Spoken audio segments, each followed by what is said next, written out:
Yeah, welcome, guys. Another exciting day for our dear franchise. We welcome Yak. Yak. He has like 5 nicknames, so I'll choose the one I want to call him. No, Jakob Poeltl. We had the opportunity to draft him with the number 9 pick last night. Very exciting day for us in the draft. We've had unbelievable opportunity to watch this kid play the last couple years, and we're excited to add him to our franchise. Had a great interaction with him in Buffalo. We had to conduct our workout there, and then our guys did a great job scouting. Jeff Wellman, Dan Tolzman, Bobby, all those guys, and here we are. Very exciting day. So welcome. We'd like to welcome his family too to the We the North family. Welcome to Toronto. We're super excited. So I think I'll open it up. Jakob, do you have anything you want to say? Sure. Yeah. Well, just real quick, I'm just really excited to be here. I'm happy to be here in Toronto.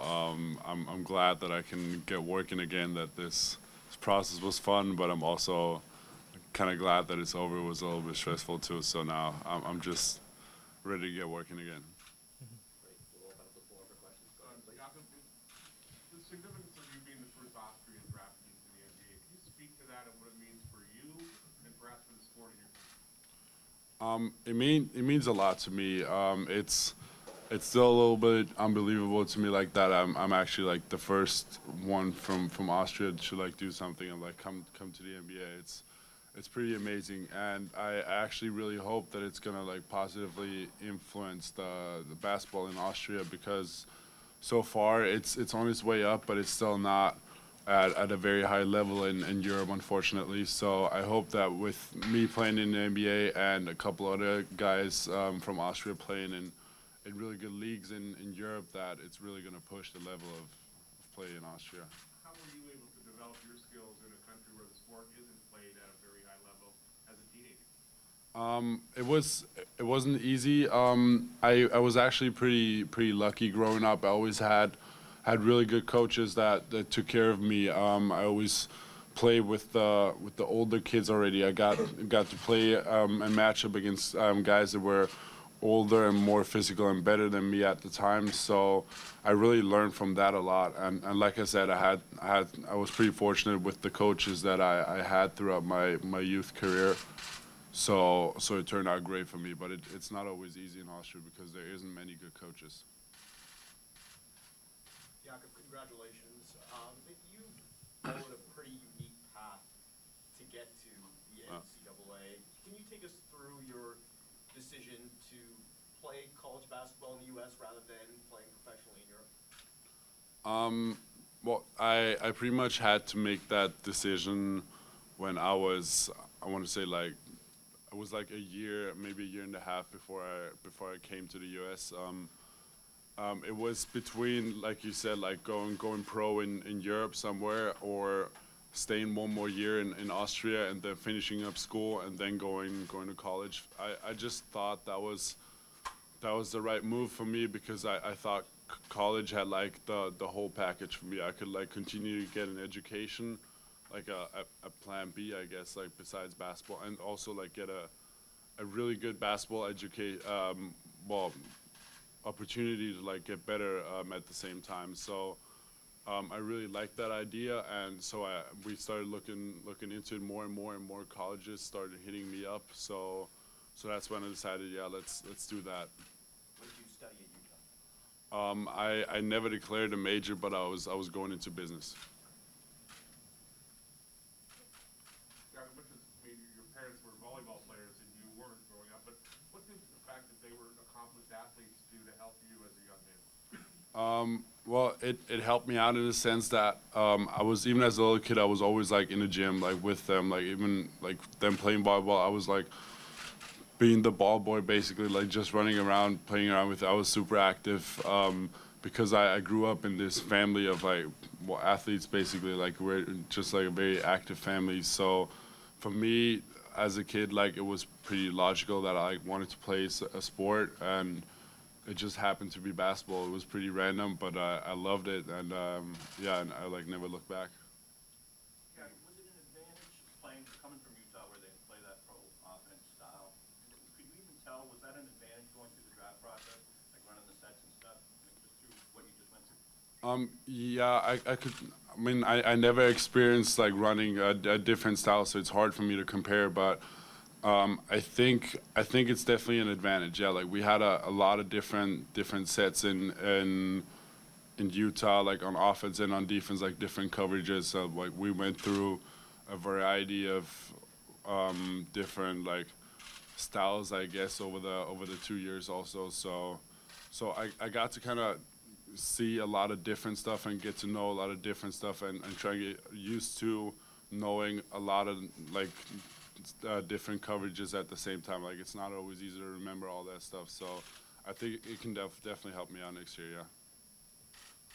What did you know about the NBA as a boy growing up? What was your first exposure to watching it? You know, it's not easy in Austria because like the games are not on TV. Really, you can go online like NBA.com and like watch the recaps, I guess, or stay up till 3 in the morning and watch the games on your laptop like somewhere.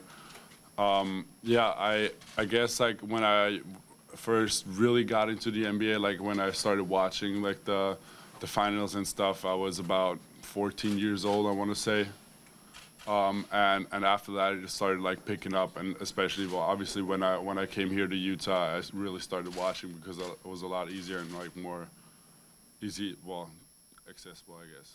Were there players you related with or compared yourself to? I don't really like when I watch the games there. I wasn't really looking at it that way, that I was comparing myself to these players, but I think I could compare myself to maybe like Pau Gasol. Like he's the kind of guy who I think I can be a lot like. Yeah.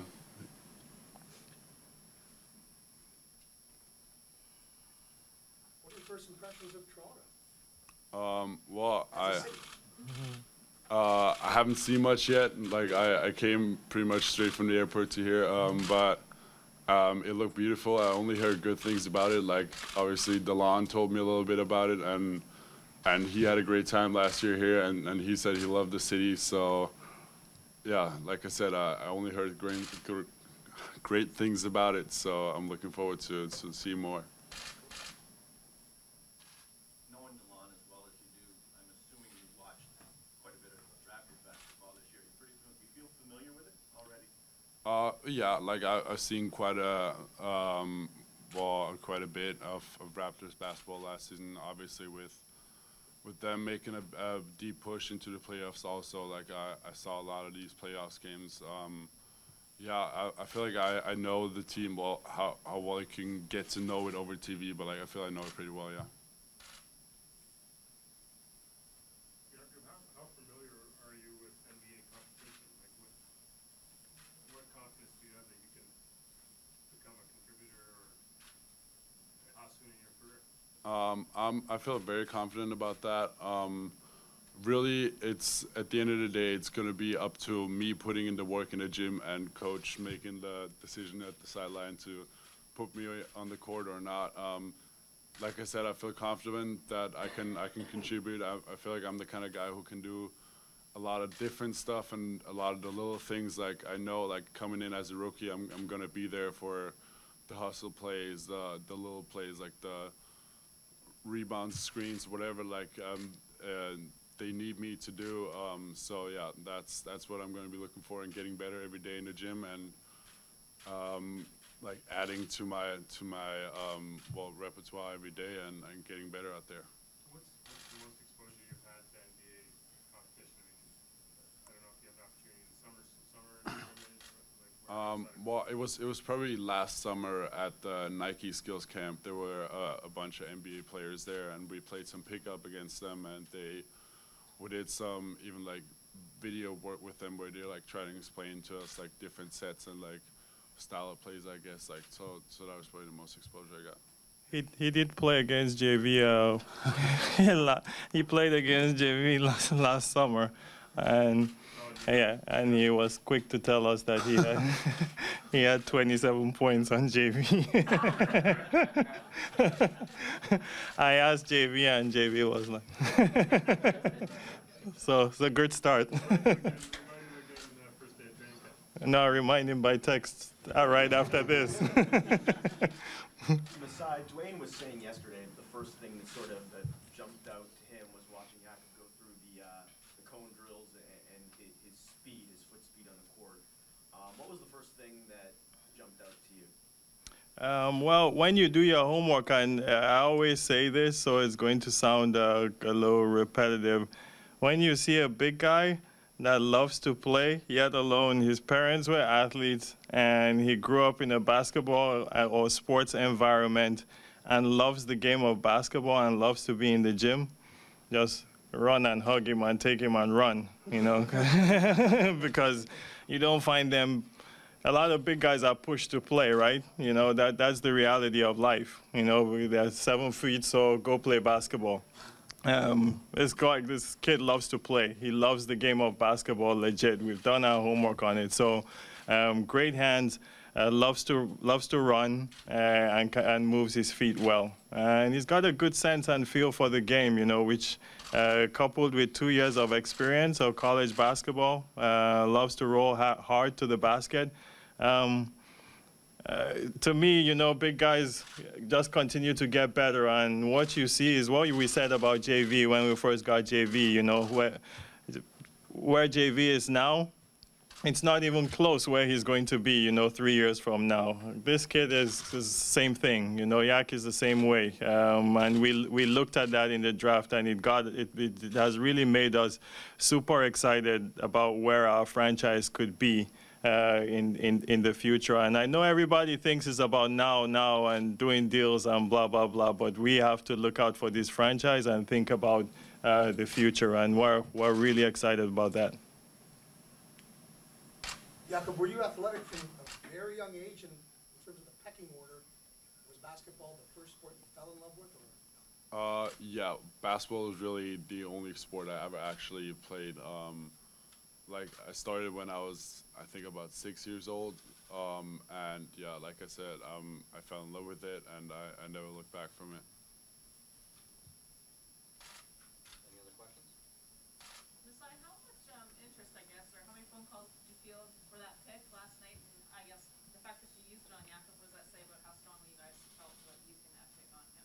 Yeah, again, we felt very strongly about it. I always say, you know, trade deadline and the draft. It almost seems like there's that microscope that you have to do something then, and you're forced to do something then. That's not necessarily how we look at it. And if you don't do something, then it means that there was nothing good enough. And we felt that there was a certain number of players in the draft, and we felt comfortable at 9. And sometimes you are lucky, you know, like, and we feel that we're very lucky that that Jakob was there.